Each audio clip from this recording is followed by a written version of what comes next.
इसीलिए हमारे मजहब ने कहा किसी नशे की हम इजाजत नहीं देते सिवाय एक नशे की। बस हमारे एक ही नशे की इजाजत है और वो नशा इश्क मुस्तफा है। और ये नशा ऐसा है, मैं बार बार कह चुका हूं, इसको अब दोहराता नहीं, लेकिन इतना जरूर कहता हूं, ये नशा अगर हबशी को मिले तो काबे की छत पे नजर आ जाए, और करनी को मिले तो फिर सहाबा उससे दुआ करवाते हुए नजर आ जाए। ये नशे की बात ही अलग है। तो मैं अर्ज क्या कर रहा था, इब्ने रजब हम्बली लिखते हैं, अल्लामा इब्ने तय्यब तबरी को जवानी मिली, 100 साल की उम्र, फिट हैं। लोगों ने पूछा अब इतने फिट कैसे हैं, आपकी सेहत का राज क्या है, इतने फिट कैसे हैं आप इतने फिट कैसे हैं? हजरत इब्ने तय्यब तबरी फरमाते हैं, अबू तय्यब तबरी फरमाते हैं कि मेरी सेहत का राज यह है कि जब मैं जवान था तो मैंने जवानी में अपने आप को गुनाहों से बचाया और अल्लाह की इबादत की। जवानी को मैंने गुनाहों से बचाया, अल्लाह ने मेरी जवानी को बुढ़ापे से बचा लिया। मैंने जवानी को गुनाहों से बचाया, अल्लाह ने मेरी जवानी को बुढ़ापे से बचा लिया, मैं बूढ़ा होने से महफूज हो गया। और उसी इब्ने रजब हम्बली लिखते हैं अबू तय्यब तबरी के बाद कि बगदाद में सैयदुत ताइफा हजरत जुनैद बगदादी एक बाजार से गुजर रहे हैं। बगदाद अरूसुल बिलाद रहा है पहले से,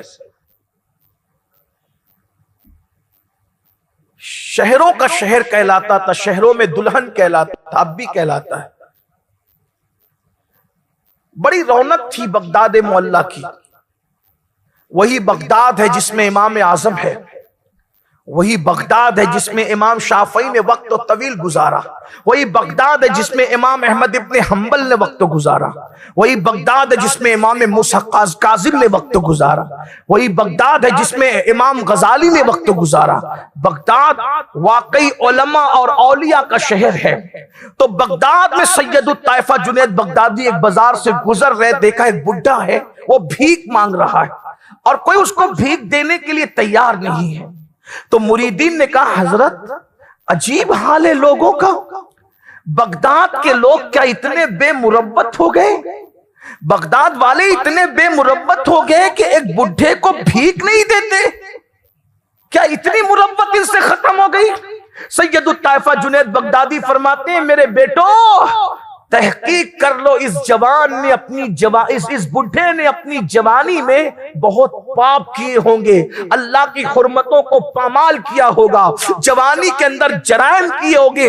मेरा अल्लाह किसी पे जुल्म नहीं करता, अल्लाह तबारक व तआला बुढ़ापा, इतना जलील बुढ़ापा उन्हीं पे मुसल्लत करता है जो अल्लाह की हुर्मतों को पामाल करते हैं, और इस तरीके से बुढ़ापे में उनको जलील करके मौत देता है।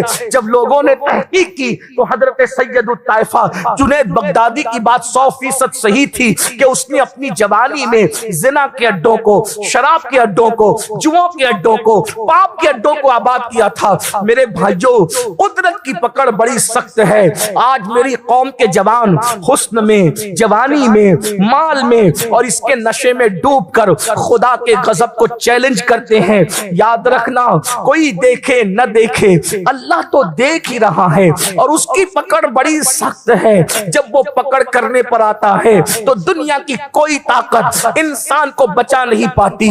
नरम नरम बिस्तरों पे लेटकर जराइम करके खुदा के गजब को चैलेंज करने वालों, मस्जिदों को वीरान करके खुदा के गजब को चैलेंज करने वालों, औरतों पर पाप की नजरें डालकर खुदा के गजब को चैलेंज करने वालों, अल्लाह अकबर, नापाक रहकर खुदा के गजब को चैलेंज करने वालों, दीन और उलमा का मजाक उड़ाकर खुदा के गजब को चैलेंज करने वालों, मेरे अल्लाह का ऐलान है इन्ना बत्शा रब्बिका लशदीद, तेरे रब की पकड़ बड़ी सख्त है। कुदरत जब किसी की पकड़ करती है दुनिया की कोई ताकत उसको बचा नहीं पाती। और याद रखना, कुदरत पकड़ उस वक्त करती है जब इंसान गुनाह करके भूल जाता है, फिर वो तौबा तौबा करके गाल पीटता है, लेकिन उसका काम नहीं बनता क्योंकि वो गुनाह करके भूल चुका होता है कि मैंने किया क्या था। कुदरत की शान कुदरत वो बहुत गयूर है, वो मुंतकिम है, वो गैरत वाला है, वो इंतकाम लेने वाला है। जब जब उसकी हुर्मत को पामाल किया जाएगा, अल्लाह तबारक व तआला का गजब शबाब पर आएगा। और अगर कोई बंदा नेकी करे और बिलखुसूस जवानी में नेकी करे, अल्लाह अकबर, क्या फरमाया जरा सुन लें। अल्लाह के रसूल अलैहिस्सलातु व तस्लीम ने 3 बातों का तस्किरा किया। आका इरशाद फरमाते हैं कि अल्लाह तबारक व तआला फरमाता है, वो जवान जो मेरी तकदीर पर राजी रहे। सुने, जवान की फजीलत सुने, और जवानी की फजीलत, ईमान ताजा होगा। और जो जवान है इससे फायदा उठा लें। जो जवान है 16 से लेके 50 के बीच में जितने हैं, उन्हें उनके लिए चांस है, गोल्डन चांस है, खूबसूरत चांस। लेकिन गुजर रहे रात और दिन, आप भी जवानी की हदों से बाहर हो जाएंगे और हम भी हो जाएंगे बहुत जल्द। इसलिए कि हर आने वाला दिन हमें बुढ़ापे से भी करीब कर रहा है और मौत से भी करीब कर रहा है, और हम करीब हो रहे हैं, हम करीब हो रहे हैं। अल्लाह के रसूल सल्लल्लाहु अलैहि वसल्लम हदीस कुदसी बयान फरमा रहे हैं। ये हदीस भी जमउल जवामे में मौजूद है, किताबुश शबाब के अंदर। आका अलैहिस्सलाम इरशाद फरमाते हैं, वो जवान, पहली सिफत जवान की, जो मेरी तकदीर पर राजी रहे। तकदीर पर मतलब अल्लाह ने जो हमारी तकदीर लिख दी है उस पर राजी रहे। मिसाल के तौर पर, अगर उसने हमारे मुकद्दर में मुसीबत लिखी है, शिकवा ना करे, ठीक है। अगर यार की मर्जी मुसीबत है तो मैं कौन होता, मैं कौन होता? ये मकाम रजा है, और इससे बड़ा कोई मकाम नहीं है बंदगी के अंदर। बंदगी का सबसे आला मकाम मकाम रजा है, तकदीर पर राजी रहना। अब तकदीर पर राजी रहने का यह मतलब नहीं है कि गुर्बत आ गई, मुसीबत आ गई, बीमारी आ गई तो कल चल अल्लाह ने बीमार किया, कुछ करो ही ना, ऐसा नहीं है। डॉक्टर इकबाल ने कहा था, मोमिन वो इंसान है हर सेकंड जिसकी तकदीर सैकड़ों मर्तबा बदलती है। जो मोमिन है उसकी खुद की तकदीर हर सेकंड हर पल सैकड़ों मर्तबा बदलती है। अरे उसकी तकदीर सैकड़ों मर्तबा क्यों ना बदले जो मोमिन है, बल्कि मोमिन की निगाह की शान ये है, निगाहे वली में वो तासीर देखी, बदलती हजारों की तकदीर देखी। जब मोमिन की निगाह से तकदीर बदलती है तो मोमिन की तकदीर क्यों नहीं बदल सकती। लेकिन तकदीर का शिकवा न करना। आजकल लोग शिकवा करते हैं, यार हम बहुत परेशान रहते हैं, बहुत तकलीफ में रहते हैं, उनके मुंह से हमेशा मुसीबतें ही सुनने को मिलती है। ये नाशुक्रे लोग हैं। अल्लाह जो करता है, पहले बात मैं आपको बता दूं, हालांकि वक्त नहीं है तकदीर बयान करने का, लेकिन इतना आपको अर्ज कर दूं, अल्लाह जो करता है अच्छा करता है। हमेशा याद रखें, अगर हमारी गाड़ी का टायर भी पंचर हुआ है तो इसमें हमारे हक में बेहतरी है। अगर हमारे पैर में कांटा भी चुभा है तो अल्लाह ने इसमें हमारे लिए बेहतरी रखी। अगर हमारे हक में अल्लाह ना करे किसी की मौत हो गई है तो भी आपके हमारे हक में बेहतर है। एक बात हमेशा लिख लीजिए दिल पर और अकीदा मजबूत कर लीजिए कि अल्लाह अपने बंदों से करोड़ों माओं से ज्यादा प्यार करता है। मैं करोड़ों माओं इसलिए कहता हूं कि जब उसके इल्म की हद नहीं, उसकी जात की उसअतों की हद नहीं, उसके करम की हद नहीं, उसकी सिफते सत्तारी और गफ्फारी की हद नहीं, तो उसकी मोहब्बतों की हद कौन बांध सकता है। जैसे वो हर मामले में बेमिसल बेमिसाल, ला मिस्ल लहू वला मिसाल लहू वला जवाब, उसकी कोई मिस्ल ही नहीं है, उसकी कोई मिसाल नहीं है, तो मोहब्बत में भी उसकी कोई मिस्ल मिसाल नहीं है। वो करोड़ों माओं से ज्यादा प्यार करता है, करोड़ों माओं से। अब वो मुसीबत भी लाता है तो मोहब्बत की वजह से लाता है, उसमें भी कोई ना कोई हिकमत होती है। अगर आपको ये बात समझ नहीं आती तो मैं एक छोटा सा वाकया तफासिर से अर्ज करता हूं। लुकमान हकीम का नाम सुना होगा आपने। लुकमान हकीम बहुत बड़े आदमी थे, कुरान में उनका जिक्र है और उनकी बातों को हिकायतन कुरान ने भी बयान किया है। बल्कि उनके नाम से कुरान में पूरी एक सूरत मौजूद है। सोचिए कितना बड़ा आदमी होगा वो जिसके नाम से कुरान में पूरी एक सूरत मौजूद है हजरत लुकमान। लोग बड़ी हिकमत की बातें उन्होंने की अपने जमाने में। उनका बेटा था, वो बेटे को हमेशा समझाते थे, बेटा अल्लाह की तकदीर पे राजी रहना सीखो, अल्लाह जो करता अच्छा करता। हमें समझ में बाद में आता या नहीं आता, लेकिन हमारे हक में बेहतर होता। मिसाल के तौर पे मिलाने के लिए, समझाने के लिए, अगर माँ अपने बच्चे से आइसक्रीम छीनती है तो क्या दुश्मनी की वजह से छीनती? बच्चे को तो लग रहा है कि अम्मी आइसक्रीम खाने नहीं दे रही। अब्बा अगर हाथ से चॉकलेट छीनता है तो क्या दुश्मनी की वजह से छीनता है? सारे बच्चे बारिश में नहाने के लिए जा रहे हैं, अपने बच्चे को हम नहीं भेजते बारिश में, तो कोई दुश्मनी की वजह से भेजते हैं। बच्चे को बुरा लगता है, लेकिन हम जानते हैं ना इसमें हिकमत क्या है, बिला तमसील। जब हमारे बच्चे के लिए हमारी हिकमतें उसको नहीं पता, तो बंदे के लिए कुदरत की हिकमतें क्या है वो हमें नहीं पता। एक छोटी सी खोपड़ी के अंदर नहीं आ सकता मुसीबतों का राज क्या है, तकलीफों का राज क्या है। कुदरत जो हमारा दुश्मन लोगों को बनाती है उसका राज क्या है, मुखालिफ बनाती है उसका राज क्या है, रोजी तंग करती है उसका राज क्या है, जलील करती है उसका राज क्या है, नहीं पता। उसको थोड़ा सा समझ में आ जाएगा इस वाक़े से। लुकमान हकीम अपने बेटे तकदीर पर राजी रहना सीखो, मसाइल हल करो कोशिश से, लेकिन शिकवा ना करो यार का। क्यों शिकवा करो? वो कहता अब्बा बात समझ में नहीं आती मेरे, मुसीबतों में भी कोई हिकमत होती है? कहा बेटे होती है। कहा अगर मेरी बात तुझे नहीं पता तो हमारे दौर के जो पैगंबर है उस नबी के पास चलते, वो तुझे समझाएंगे, तुझे समझ में आएगा। कभी कभी ऐसे होता है कि बड़े बड़े हिकमत वाले बापों की बात पूरी दुनिया मानती है, घर का बेटा नहीं मानता। यह भी अल्लाह की आजमाइश। नूह अलैहिस्सलाम ने सारी दुनिया को पैगाम दिया है, खुद का बेटा नहीं मानना, अल्लाह की शान। इसमें भी हिकमत है। बेटे को हजरत लुकमान ने कहा चल भाई मैं तुझे लेकर के चलता हूं नबी के पास, वो तुझे सब। नबी दूर रहते थे, 2 घोड़े तैयार किए, साजो सामान रखा, निकले। जैसे सफर शुरू किया रास्ता भटक गए। अब्बा देखो ये नबी के मिलने के रास्ते में हम रास्ता भटक गए। बेटा इसमें भी कोई हिकमत है, वो ये भी कोई हिकमत है। रास्ता भटके तो सारा खाना खत्म, पानी खत्म, सब खत्म। अब जब भूख ने परेशान किया तो बाप की तरफ तेज नजर से देखा, अब्बा अभी ये क्या है? ये भी नई मुसीबत। बेटे इसमें भी कोई हिकमत है अल्लाह, यकीन कर अल्लाह की तकदीर पे, इसमें भी हिकमत। घोड़े दोनों के मर गए, अब और तपारा तेज हो गया। बेटे इसमें भी हिकमत है अल्लाह। हाय हाय हाय। पैदल चलने लगे, प्यास की वजह से जान निकलने के करीब थी। पानी ढूंढ रहे थे, पानी मिलता नहीं। दूर एक बस्ती नजर आई, उम्मीद की किरण जागी। मौत के सन्नाटे में उम्मीद की किरण जागी। बस्ती है, चलो चल के पानी पिएंगे। बस्ती देख करके बाप बेटे एक दूसरे का हाथ पकड़ के चल रहे थे। ऊंट की हड्डी पड़ी हुई थी रास्ते में। बस्ती देखने के चक्कर में बेटे ने पैर में ऐसी हड्डी घुसी कि लहू लहान हो गया। बोले अब्बा ये देख रहे हैं अब क्या हो रहा है? बेटा इसमें भी कोई हिकमत। हड्डी निकाली बाप ने और अपने अमामे को बांध दिया कस के।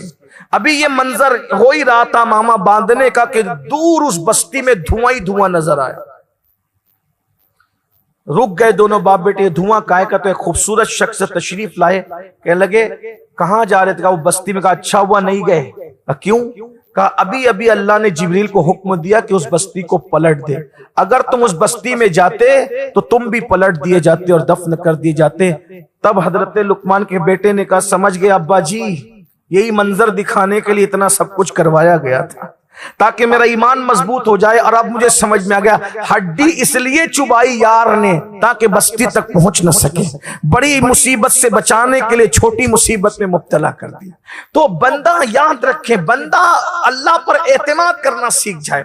तो ये मेरा उन्वान नहीं, लेकिन मैंने बीच में बात अर्ज कर दी। इस पर बहुत सी बातें हैं जो आपका हमारा ईमान मजबूत करती। बस 2 जुमलों में इतना समझ ले, खुदा जो करता है अच्छा करता है।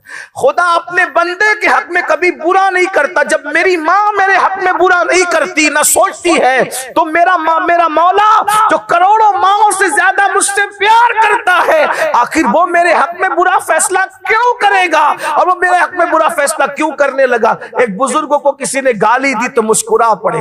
किसी ने कहा ये गाली सुन के भी कोई हंसता है? कहा यार की रजा अगर इसी में कोई हमें गाली दे तो फिर हमें मुस्कुराना नहीं तो फिर क्या है? इसलिए कि गाली इसने दी है, गुनहगार हो गया, और गाली हमें पड़ी, हमारे मर्तबे अल्लाह की बारगाह में बुलंद हो गए। एक मर्तबा मरवान ने हजरत इमाम हसन को गंदी गाली दी, फरमाया मैं तुझे जवाब नहीं दूंगा। क्यों? इसलिए कि अगर जवाब दिया तो मेरा अज्र कम होगा और तेरा अजाब कम होगा। ना तेरा अजाब कम करना चाहता हूं, ना अपना अज्र कम करना चाहता हूं, इसलिए वावेला ना करो, अल्लाह की तकदीर पर राजी रहो। आका फरमाते वो जवान जो अल्लाह की तकदीर पे राजी रहा, अल्लाह के दिए हुए रिस्क पर उसने कनात की, अल्लाह के दिए हुए रिस्क पे कनात की। सुन ले, कनात का मतलब जितना अल्लाह ने दिया बस उसी में अपना गुजारा किया। आजकल क्या है, दोस्तों के पास आईफोन है, मेरी औकात नहीं, हैसियत नहीं, तो मैंने भी खरीदना है। नहीं, ये छोड़ दीजिए। आईफोन से हमारी इज्जत नहीं है। अगर दोस्त 5000 की जींस पहनते तो मैंने भी पहनना है, चाहे उसके लिए चोरी करना पड़े। अगर वो कपड़े कीमती पहनते तो मैंने भी कीमती पहनना है, चाहे उसके लिए मुझे किसी का हक मारना पड़े। नहीं मेरे भाई, कनात करो। अल्लाह ने जितना दिया इसको दो जुमलों में अपनी जबान में इतना समझ ले, जितनी चादर उतनी पैर फैलाओ बस। आज जो ये नशा बढ़ रहा है, चोरी बढ़ रही है, करप्शन बढ़ रहा है, जराइम बढ़ रहे हैं और ये सब जो गंदगी बढ़ रही है, उसकी सबसे बड़ी वजह है कि हमारे अंदर कनात न रही। यानी जितनी रोजी है उसी पे गुजारा करो, बल्कि उससे कम पे गुजारा करो, कुछ महफूज रखो। तो जितनी रोजी अल्लाह ने दी उस पे कनात करना। और एक बात याद रखना, आईफोन को इज्जत का जरिया समझ रहे हो, ये दीन नहीं है। कीमती कपड़ों को इज्जत का जरिया समझ रहे हो, ये दीन नहीं है। हमारी इज्जत सिर्फ अल्लाह उसके रसूल की निस्बत की बुनियाद पर है। क्या मुसलमान वो दिन भूल गए जिस वक्त सैयदना फारूक आजम रज़ी अल्लाह तबारक व तआला अन्हु बैतुल मुकद्दस तशरीफ ले गए थे, तो उस वक्त तो अल्लाह अल्लाह जो जुब्बा था उसमें पेवन लगे हुए थे और आस्तीन से धागे लटक रहे थे और एक ही गुलाम को लेकर के गए थे। कमजोर सी ऊँटनी थी, कभी गुलाम बैठता कभी आप बैठते, और जब सामने नाला था मोजे भी फटे हुए थे एड़ी के पास से। आपने मोजे उतार के कंधों पे डाले और कंधों पे डाल के जब चले, अमीनुल उम्मा हजरत अबू उबैदा इब्नुल जर्राह और सैफुल्लाह सैयदना खालिद इब्ने वलीद सरगोशी करने लगे। अमीरुल मोमिनीन को क्या हो गया है कि ये फटे हुए मोजे और पेवनदार कपड़े, लटकते हुए आस्तीन के धागे, आखिर ये क्या बताना चाहते हैं इन लोगों को? और इस होलिये में तशरीफ लाए हैं। रहा ना गया तो किसी ने कह दिया अमीरुल मोमिनीन कपड़े अच्छे पहन लेते, कुछ लोगों को साथ ले आते हटो बच्चों के लिए और कीमती मोजे पहन करके आते, जूते पहन कर आते। फारूक आजम ने कंकर उठाई और कंकर उठाकर उस जवानों को फेंक करके मारा।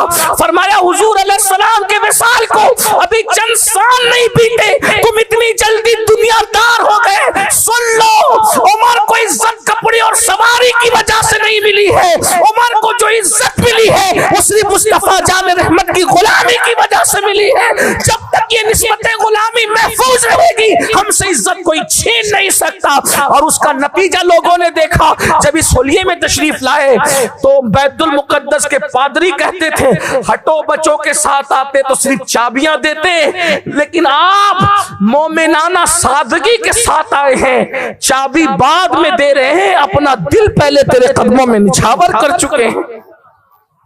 इसलिए शोबाजियों से परहेज करो, ये हमें गुनाह की तरफ ले। हाँ, अगर अल्लाह ने दिया है तो अच्छे कपड़े पहनो, अच्छा मोबाइल इस्तेमाल करो, लेकिन कनात करो और बच्चों में भी कनात पैदा करो, बच्चों में भी कनात का जज्बा पैदा करो।